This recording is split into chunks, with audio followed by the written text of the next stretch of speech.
전 수능날 한숨도 못 잤습니다. 입실했을 땐 정말 멘탈이 터지기 직전이었습니다. 하지만 싱크노트를 편 뒤에는 내가 이렇게 공부했었지, 오늘도 그냥 똑같은 게 나오겠구나, 이런 생각이 들면서 원래 실력대로 잘 볼 수 있게 되었습니다. 수능 때 제 바로 옆자리에 저의 친한 친구가 앉게 됐습니다. 그러다 보니까 친구가 문제 푸는 소리나 어떤 느낌들이 다 온전히 느껴지더라고요. 그래서 처음에는 되게 긴장도 되고 또 글이 잘 안 읽혔었는데 이때 선생님과 일관적으로 연습해온 것들을 쓰자는 다짐을 하게 됐습니다. 매뉴얼대로 하나씩 수행하다 보니까 시험에 다시 몰입할 수 있게 되더라고요. 그래서 좋은 성적을 받아낼 수 있었습니다.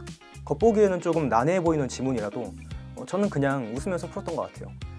이게 어차피 싱크노트에 내가 항상 적어왔던 그것들을 그냥 똑같이 하면 되겠구나 하는 자신감이 있었기 때문입니다.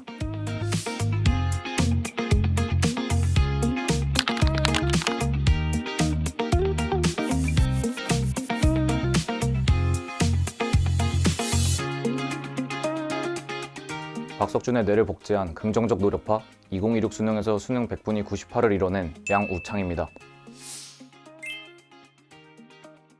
고정 1등급을 넘어서 문항을 출제하는 출제자의 눈을 갖게 된 연세대학교 진리자유학부 박지훈입니다. 불안을 확신으로 바꾼 성장캐 석준이요.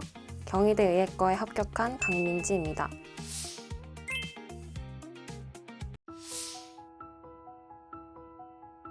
전 늘 아리송했습니다. 문제를 풀 때마다 찾아오는 그 애매함. 근데 전 모든 수험생이 저처럼 불안해하며 문제를 푸는 줄로만 알았습니다. 그게 당연한 건 줄 알았죠. 저는 국어는 늘 상위권이었지만 문학에서 선지를 판단하는 게 조금씩 모호했어요. 언매에서 아는 안긴 문장이나 필수적 부사어가 나오면 가끔씩 또 틀리더라고요. 이게 제 국어에서 조금 고질적인 약점이 아니었을까 생각이 듭니다. 나만의 확실한 매뉴얼이 없다는 게 가장 큰 문제였습니다. 문학은 일일이 팩트 체크하느라 시간이 오래 걸렸고 독서는 기억에 의존해서 풀다 보니까 정보량이 많아지면 금세 무너질 것 같이 지문이 버겁게 느껴지기도 했습니다. 컨디션에 따라서 점수가 널뛰기도 할 수 있다는 생각에 완벽한 1등급을 보장하긴 어려운 풀이라고 생각했습니다. 선생님께서 문학은 감상하는 게 아니라 논리로 풀어라 하시는 말씀이 가장 와닿았습니다.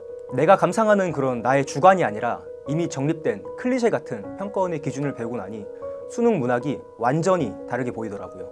저는 기숙학원 첫 수업 때였습니다. 선생님이 배를 밀며 지문을 설명해 주실 때 평가원이 제시하는 기준이 무엇인지 알게 되었고, 그 뒤로 제 사고체계는 송두리째 뒤흔들리게 되었습니다. 저는 의문사 독해법을 제일 처음 배운 날이에요. 제가 독서에 좀 고민이 많았었는데 첫 문장 서술어에 의문사를 던지고 그에 대한 답을 찾아가면서 글을 읽어 내려가니까 지문이 자동적으로 머릿속에 정리되는 느낌이 들었습니다. 이게 너무 강력한 무기라고 느껴져서 나만 알고 싶다는 생각에 독서실에 책을 꽂아 넣을 때 일부러 책 이름이 안 보이게끔 거꾸로 꽂아놨던 기억이 있습니다.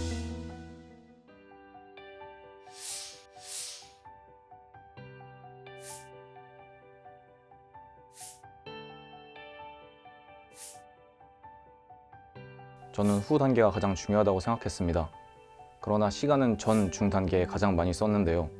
왜냐하면 제가 생각했던 것과 선생님이 생각했던 것을 한눈에 볼 수 있는 건 결국 전과 중 단계였기 때문입니다.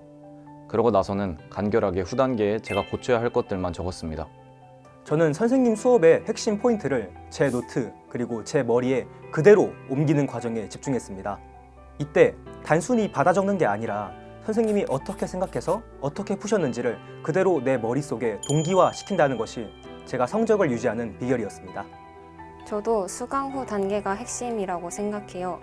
예전에는 문제 풀고 강의 듣고 끝이라고만 생각을 했었는데 싱크노트를 작성하다 보니까 수강 후에서도 선생님과 나의 사고 흐름을 면밀하게 비교하면서 동기화하는 시간을 갖게 됐고 그게 많이 도움이 됐습니다. 이때 저는 어떻게 보완할지를 그 구체적인 지점을 고민하고 적는데 가장 많은 시간을 쏟았던 것 같아요.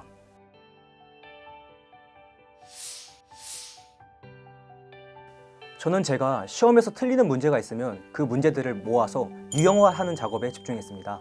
문학에서 선지 범주화를 실패하거나 독서에서 인과를 잡지 못하거나 하는 이런 제 실수들을 하나하나 노트에 유형으로 만들어 놓고 아, 내가 이걸 또 틀렸구나 하면서 복습하는 과정이 정말 큰 도움이 되었거든요. 지문이라는 그 겉껍데기가 바뀌어도 그 안에 있는 논리는 항구적으로 계속 나오기 때문입니다. 저는 삼색 체화 루틴을 썼습니다. 제가 주로 오전에 강의를 들었는데요. 점심시간에 이제 빈 지문을 가지고 싱크노트와 선생님의 사고 흐름을 좀 복기하면서 스스로 풀어보고 이제 못 잡은 부분은 파란색으로 필기를 해두었습니다. 그리고 이를 참고해서 저녁 시간에도 또다시 빈 지문을 상대로 다시 분석해보고 못한 부분은 빨간색으로 필기를 해두었습니다. 최종적으로 빨간색으로 필기된 부분을 다시 수강 후 단계로 돌아가서 보완점에 추가해두거나 하이라이터를 쳐서 강조 표시를 해두었습니다. 특히 국평 때 저는 현대소설이 가장 어려웠었는데요. 등장인물 간의 관계가 나올 때는 변화에 주의한다. 그리고 선택지를 읽을 때는 시간 범주에 주의한다는 그 두 가지 보완점을 수강 후 단계에 이 체화 루틴을 통해서 작성을 했고 그래서 머릿속에 완벽히 체화되게끔 노력했습니다. 제 노하우는 간결함입니다. 나중에 다시 복습할 때 가장 중요한 부분은 결국 후이기 때문입니다. 제가 고쳐야 할 포인트만 마지막에 간결하게 따로 남겨서 복습할 때 선생님과의 동기화를 빠르게 할 수 있게 하는 게 중요하기 때문입니다. 전 수능날 한숨도 못 잤습니다. 입실했을 땐 정말 멘탈이 터지기 직전이었습니다. 하지만 싱크노트를 편 뒤에는 아, 내가 이렇게 공부했었지, 오늘도 그냥 똑같은 게 나오겠구나, 이런 생각이 들면서 원래 실력대로 잘 볼 수 있게 되었습니다. 수능 때 제 바로 옆자리에 저의 친한 친구가 앉게 됐습니다. 그러다 보니까 친구가 문제 푸는 소리나 어떤 느낌들이 다 온전히 느껴지더라고요.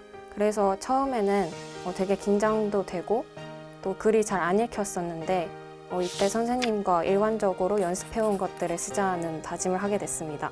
보기를 도식화하고 선택지 끊어 읽고 동의어 찾고 선택지 범주화하는 이 매뉴얼대로 하나씩 수행하다 보니까 시험에 다시 몰입할 수 있게 되더라고요. 그래서 좋은 성적을 받아낼 수 있었습니다. 26년에 나온 수군가나 25년에 나온 배꼽 변주곡 같은 겉보기에는 조금 난해해 보이는 지문이라도 저는 그냥 웃으면서 풀었던 것 같아요.